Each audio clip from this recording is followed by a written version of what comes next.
Hello everyone, welcome back to our channel Akash Papri. সবাইকে অনেক স্বাগত আমাদের নতুন একটা ভিডিওতে। ও মাম্মা, একটু হাই করো তো সবাইকে। হ্যালো।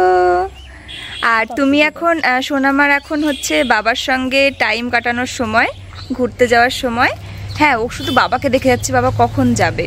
আসলে মেয়ের এখন খাওয়া স্নান হয়ে গেছে, তো এখনও বাবার ও পাপ্পি দিচ্ছে তুমি। তো সোনামা এখন হচ্ছে একটু বাবার সঙ্গে ঘুরতে যাবে। বাড়িতে এখন মা আর আমি আছে, এই সুযোগে আমরা খাওয়া দাওয়া করব। এতক্ষণ আমরা ওকে রাখছিলাম, খাওয়ানো, তারপরে আরো অনেক কিছু করানো, স্নান করানো, রেডি করানো। বলে বাবা একটু হ্যালো বলো সবাইকে। হ্যালো। ও মামা, তুমি এখন ঘুরতে যাবে? মুখে হাত দেয় না, মুখে হাত না দিয়ে বলো। ও মা, তুমি ঘুরতে যাবে? বলো, কথা বলো। আদর্শিনী, তুমি বাবার সঙ্গে ঘুরতে যাবে? মাম্মা কত আর বলবে? হ্যাঁ, বলতে বলতে মুখ ব্যথা হয়ে গেছে। আর ওর বাবা হচ্ছে বাইকে চাবি খুঁজে পাচ্ছে না, আর মেয়ে তো হাপিত্তেশ করে বসে রয়েছে যে কখন বাবা যাবে। ওর একটা মানে যেহেতু ঠান্ডা লেগেছিল, তো ওর একটা কোর্স ছিল ঠান্ডার ওষুধ খাওয়ার। যেটা করবে না সঙ্গে সঙ্গে তাড়াতাড়ি করে বলছি, তুমি তাড়াতাড়ি ওষুধটা খাও, তাহলে পরেই কিন্তু বাবা তোমাকে নিয়ে ঘুরতে যাবে। তাড়াতাড়ি করে খেয়ে নিচ্ছে, আবার হচ্ছে জুতো পরছে তাড়াতাড়ি করে, সবকিছু তাড়াতাড়ি করে করছে মাম্মাটা। হ্যাঁ হ্যাঁ, বাবা আসবে, বাবা আসবে এক্ষুনি। ও মাম্মা, তুমি কি জানো বাবার চাবি কোথায়? তোমার বাবা চাবি খুঁজে পাচ্ছে না বাইকের। আদর্শিনী, এই দেখো, এটা হচ্ছে দিশানোর পাস্তা, যেটা খুবই ভালো। এটি রয়েছে 100% whole wheat, no cholesterol, no artificial colour, no maida, no trans fat. এটা তো আমার ভীষণই পছন্দের পাস্তা। আর আজকে আমি দিশানোর পাস্তাটি রান্না করব 11 ট্রিপলি স্টেনলেস স্টিল ফ্রাইং প্যানে। এটি খুবই ভালো কোয়ালিটি। তার সঙ্গে এটা তোমরা গ্যাস ওভেন, তার সঙ্গে কিন্তু ইন্ডাকশনেও ইউজ করতে পারবে। তোমরা দেখতে পাও আমি মাঝে মাঝে এই পাস্তাটা বানিয়ে থাকি, ব্রেকফাস্ট বলো বা সন্ধ্যার একটু জলখাবারে বলো। অবশ্যই পাস্তাটা যদি কিনতে চাও এবং এই ফ্রাইং প্যানটাও যদি তোমরা কিনতে চাও, এই সমস্ত প্রোডাক্টের লিঙ্ক আমার ভিডিও ডেসক্রিপশন বক্সে পেয়ে যাবে। আমরা এখন খাওয়া দাওয়া করবো। আর আজকে কিন্তু রান্না হয়েছে গরম গরম ডিমের ঝোল, যেটা আর কি অনেক সকাল সকাল রান্না হয়েছে, কিন্তু এখন আর গরম নেই। গরম গরম থাকলে অপূর্ব লাগতো আরও খেতে। যাই হোক, চলো, গরম ভাতটা গরম আছে, তারপরে ঠান্ডা হয়ে গেছে, তো এখন কিন্তু ডিমের ঝোল দিয়ে ভাত খেয়ে নেবো চটপট। তো আমি তো ভাত খেয়ে নিলাম, আর ভাত খেয়ে নিয়েই মেয়ের জামা কাপড়গুলোকে চট করে কেচে নিলাম। ওদিকে তো মেয়ে হাপিত্তেশ করে বসে রয়েছে যে বাবা কখন আমাকে নিয়ে ঘুরতে যাবে। আসলে ওর বাইকের চাবিটাই খুঁজে পাচ্ছে না। আর আমি আবার বাইকটা একটু একটা গামছা ছিল সেটা দিয়ে ঢেকে রাখলাম, কারণ মাঝে মাঝে রোদ উঠছে, তো রোদের মধ্যে বাইকের ওপরটা গরম হয়ে যাবে, তাতে করে ওদের বসতে পরে সমস্যা হবে।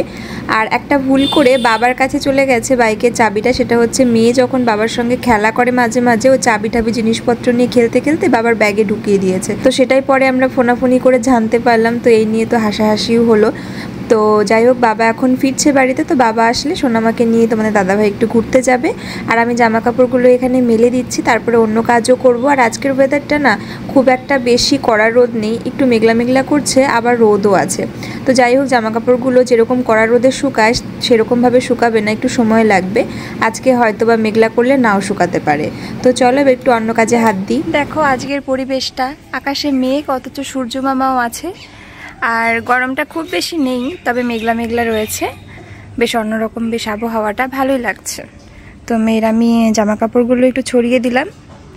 আর এখন একটু দেখি মেয়ে কি করছে, বাবার সঙ্গে তো খেলা করছে মনে হয়। আর এখন একটু ফল টল কেটে মেয়েকে খাওয়াই, দেখি ফলের রস।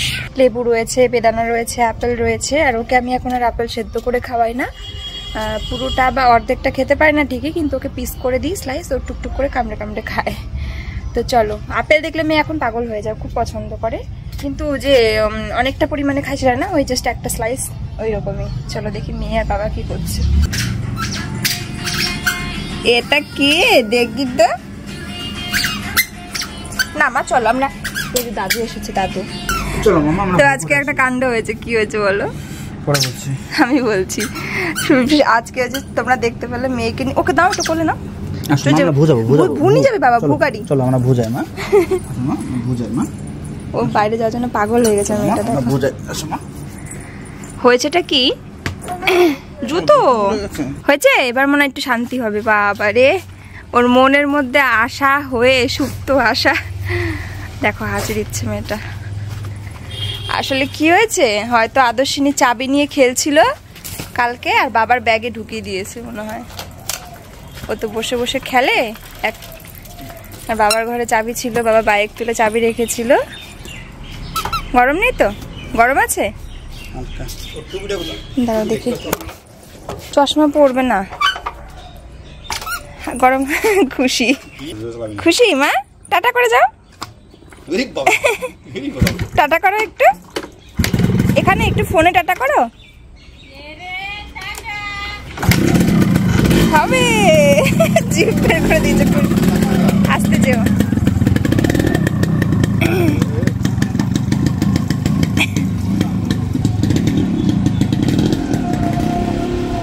চলো বাবার মেয়ে একটু ঘুরে আসো, ততক্ষণ আমি একটু ফল কেটে রেডি করে নিই ওর জন্য, একটু ফলের রস করে নিই, একটু বেদানার রস করে নিই। তো বেদানা আসলে মানে আয়রনটা খুব মানে বেদানার থেকে ভালোভাবে যায়, কিন্তু এদিকে আবার একটু কোষ্ঠকাঠিন্যের সমস্যা হয়ে যায়, এটাই হচ্ছে ভয়। আর এটা আমি আমার মেয়েকে নিয়ে বেশি ভুগছি এখন। তোমরা যদি এর কোনো সলিউশন জানো আমাকে একটু বলে দিও, যে বাচ্চাদের আর কি নর্মালি আর কি হজমটা ভালো হবে, মানে কি ধরনের খাবার। আমি তো ওকে অনেক কিছু ট্রাই করাই, তোমরা দেখেছো গরুর দুধও এখন ট্রাই করছি। তো যেহেতু একটু গরুর দুধে কিন্তু গ্যাসের সমস্যা হয়, সেই জন্য আমি ওকে এখন একদিন ছাড়া ছাড়া খাওয়াচ্ছি। মাঝে মাঝে শাক দিই, রেগুলার না। আর প্রতিদিনই যখন খিচুড়ি বা ওটস বা যাই হোক এরকম একটা আইটেমের সঙ্গে আমি ওকে বিভিন্ন রকমের সবজি দিয়ে সেটা খাওয়াই, তো জল খাওয়াই, কিন্তু কিছুতেই নর্মাল আর হচ্ছে না।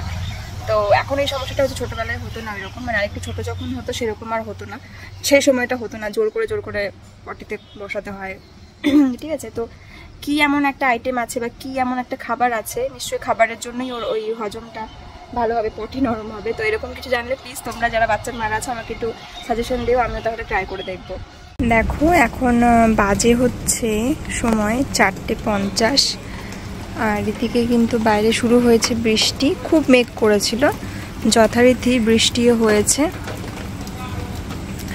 আর পরিবেশটা একদম আবার ভিজে ভিজে গেল সকালবেলাটা। আজকে বেডশিটটাকে চেঞ্জ করব, সেজন্য এই যে মেয়েকে দিয়েছি ওর বাবার দায়িত্বে একটু, যে ওকে দেখে দেখে রাখো। আর মেয়ে তো এদিকে মনোযোগ সহকারে দেখো খুব সুন্দর করে বই পড়ছে, আর আমি এদিকে অনেকটা টাইমের একটা ভিডিও রেকর্ড করেছিলাম, কিন্তু পরে দেখি আমার ফোনটা চার্জ কমে গিয়ে সুইচ অফ হয়ে রয়েছে। যাই হোক বেডশিটটাকে চেঞ্জ করে ক্লিন করে নিয়েছিলাম এখন আমি। এটার মধ্যে মিষ্টি আছে, কে খাবে মিষ্টি? আমার মাম্মা, আমার মাম্মা কি? আসো আসো, আমি দিচ্ছি, আমি বের করে দিচ্ছি, আসো আসো, আমি বের করে দিচ্ছি মা, এই দেখো, আসো আমি বের করে দেবো, তোমাকে মিষ্টি দেবো, আসো আসো আসো, আমি দিচ্ছি, দাও, আমি তোমাকে দেবো। তো এরকম করে খাওয়ানো যায় বলো তো? নিয়ে আসো, আমি দেবো মিষ্টি, ওর মধ্যে মিষ্টি আছে, আমি ওকে এক দানা ছোট্ট একটু মাঝে মাঝে দেই, মানে কোনো ইয়ে করার সময়। এখানে আসো, এখানে আসো, আরো দেবো মিষ্টি, এই যে এই দেখো পাস্তা দেবো, পাস্তা।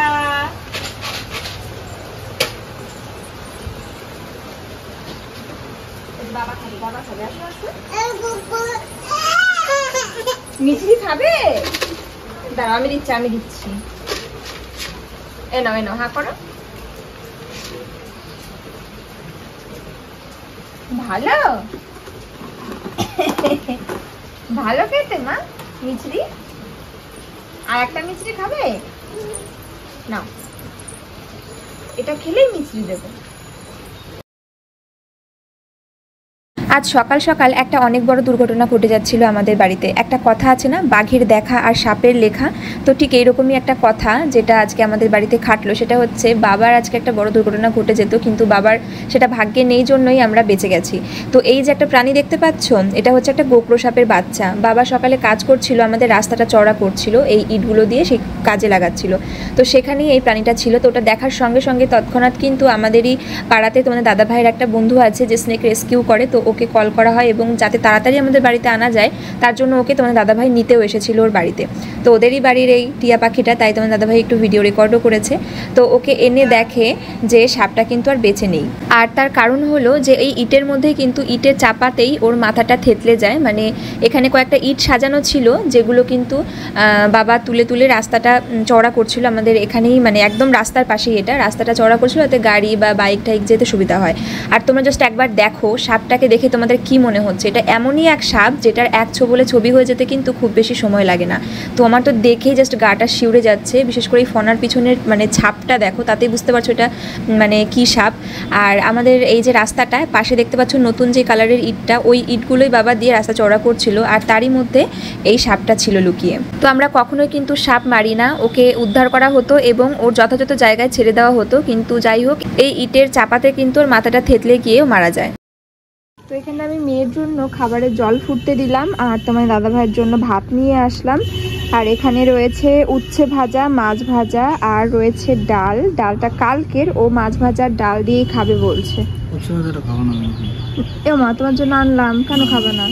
তিতো লাগবে না, ভালো জিনিসটা কখনো খাবে না, ভালো জিনিসটা কখনো খাবে না। একটু তিতো খাওয়ার দরকার, একটু উচ্ছে খাওয়ার দরকার।